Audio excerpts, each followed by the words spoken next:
স্বামীর কাজ ফেরাতে স্ত্রীকে এবার রাত্রিবাসের কুপ্রস্তাব, অভিযোগ এমনটাই।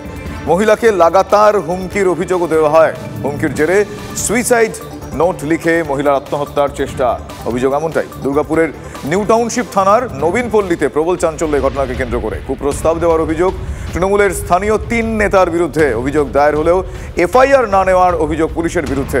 আমার সহকর্মী জয়ন্ত বিশ্বাস এই মুহূর্তে রয়েছেন আমার সঙ্গে টেলিফোন লাইনে। জয়ন্ত, আমি প্রথমেই যে বিষয়টা জানতে চাইবো যে পুলিশের বিরুদ্ধে অভিযোগ উঠছে যে এফআইআর নেওয়া হয়নি, এটা যদি জানতে পারা যায়, এটা যদি জানা যায়, তাহলে কারা তারা, কিভাবে এই বিরুদ্ধে ব্যবস্থা করা হবে? আর এর আগেও দেখতে পাওয়া যাচ্ছে তৃণমূল কংগ্রেসের অন্দরে বেশ কিছু ঘটনায় শাসক দল যথেষ্টই অস্বস্তিতে। এই ঘটনার এখনো পর্যন্ত কি আপডেট, কি বিহিত?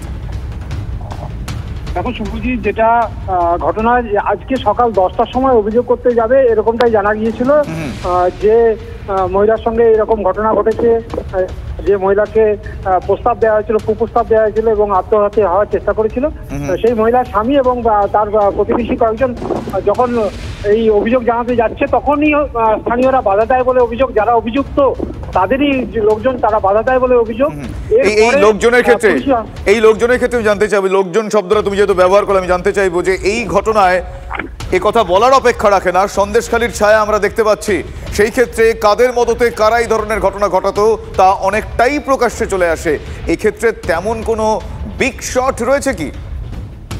দেখো, যাদের বিরুদ্ধে অভিযোগ, এটা মূলত বস্তি এলাকা এবং নতুন করে সরকার যে আবাসন তৈরি করেছে সেই এলাকার বাসিন্দা এরা। এবং এখানে যারা হচ্ছে প্রভাবশালী তৃণমূল নেতা আছে, মানে তৃণমূল নেতা সেই অর্থে এই এলাকাটা যারা দেখাশোনা করে এরকম নেতা এবং তাদের যথেষ্ট প্রভাব আছে, এই এলাকায় তাদের প্রভাব আছে, সেই তারাই এই ঘটনা ঘটিয়েছে। তারাই মদের দোকান চালাতো, তাদের মদের দোকানকে ভেঙে দেওয়ার পরেই তাদের সঙ্গে এইরকম একটা খারাপ সম্পর্ক তৈরি হয়। এবং এক্ষেত্রে দেবব্রত সাইয়ের নাম উঠছে, এক্ষেত্রে দেবব্রত সাই নামক একজন তৃণমূল কংগ্রেস নেতার নাম উঠে আসছে, যিনি বলছেন, তৃণমূলেরই এক নেতা, তিনি বলছেন যে এই বিষয়টা আরো গুরুত্ব সহকারে দেখা উচিত ছিল। শুধু তাই নয়, তিনি এটাও বলছেন পুলিশকে সঠিক পদক্ষেপ করতে বলবো। পুলিশ কি শুনেছে সেই এই বিষয়টা, যে সঠিক পদক্ষেপ তাদের করতে হবে, জানার পর কি পদক্ষেপ করেছে? এইটা হচ্ছে দুর্গাপুরের 23 নম্বর ওয়ার্ড। 23 নম্বর ওয়ার্ডে কাউন্সিলর ছিলেন দেবব্রত সাই, তিনি আবার দুর্গাপুর বার অ্যাসোসিয়েশনের সভাপতিও। সেই নেতা এই কথা বলেছেন। একই সঙ্গে আজকে ওই থানায় দাঁড়িয়ে জেলা তৃণমূলের সহসভাপতি উত্তম মুখোপাধ্যায়ের সঙ্গে আমরা কথা বলি, উনিও বলেছেন যে আইন অনুযায়ী ব্যবস্থা নেওয়া হবে, অর্থাৎ পুলিশ নিজের কাজ করবে। তারপরে যেটা দেখা গেল, যারা এই ধরনের যাদের সঙ্গে ঘটনা হয়েছে তার স্বামী এবং তার প্রতিবেশীরা যখন অভিযোগ নিয়ে যায় এবং পুলিশ বলে যে বয়ান চেঞ্জ করতে হবে, এবং বয়ান চেঞ্জ করার পরেও যখন পুলিশের সঙ্গে ওই অভিযোগপত্র জমা দিতে যায় তাদেরকে তখনও ফেরত দিয়ে দেওয়া হয়। বলা হয় যে বেশ পুলিশের তরফে, তাহলে পুলিশের দিকে এই অভিযোগের আঙুল উঠছে। এলাকার মানুষজন কি বলছেন এবং সেই মহিলার স্বামী কি বলছেন একবার আপনাদের শোনাবো, তার কারণ যে অভিযোগ উঠছেন তারা কি অভিযোগ করছেন এক্স্যাক্টলি তাদের মুখ থেকে শুনুন। মানে মেয়েটাকে কুপ্রস্তাব দিচ্ছে। এই যে কারা, এরা কারা? ওই যে আমাদের নবীনপল্লীর দালাল। কোন পার্টি করে? টিএমসি পার্টিতে থাকে। ওরা নিজেকে টিএমসি পার্টির নেতা বলে। আমাদেরকে মানতে হবে, আমরা নেতা। সেদিন রাত্রেবেলা ওর বর গেছিল, বলছে কি তোকে যেটা প্রস্তাব দেওয়া হয়েছে সেটাই করবে। আমার বউ প্রতিবাদ করেছিল, মদের বিরুদ্ধে, তারপর একটা ছেলেকে মেরেছিল, তার জন্য প্রতিবাদ করেছিল।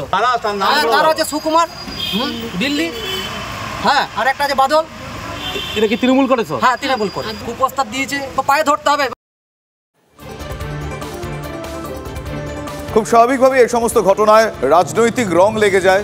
এক রাজনৈতিক দলের দিকে অভিযোগের আঙুল ওঠে, অন্য রাজনৈতিক দল তারা বিরোধিতা করেন, তারা সোচ্চার হন। বিজেপির নেতারা কি বলছেন শোনাবো আপনাদের, তৃণমূল কংগ্রেস বা কি বলছে আপনাদের শোনাবো। সন্দেশখালীর ছাওয়া দুর্গাপুরে প্রতিনিয়ত হচ্ছে। সুকুমার বাউরির কি শাস্তি হবে?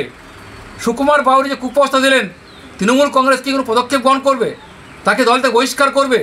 সারা দুর্গাপুরে তৃণমূল নেতৃত্ব ধর্ষণ, খুন, তোলাবাজি, রাহাজানি, নির্বাচনের পরে সন্ত্রাস অব্যাহত আছে। এই ধরনের অভিযোগগুলো আমি সঙ্গে সঙ্গে টেক আপ করি, কিন্তু এটা আমার কখনোই মনে হয়নি যে এত বড় জায়গায় যেতে পারে। হয়তো আমারই দূরদর্শিতার অভাব ছিল, থাকলে হয়তো আরও বেশি ভালো পদক্ষেপ নিতে পারতাম।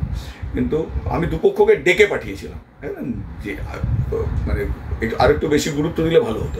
আমি পুলিশকে বলবো পুলিশ নিজের মতো কাজ করবে, এবং এই ধরনের যদি কোনো ঘটনা কেউ ঘটিয়ে থাকে পুলিশ তার নিজস্ব ব্যবস্থা যা আছে তার ব্যবস্থা নেবে, এটা পুলিশকে বলে দেওয়া আছে।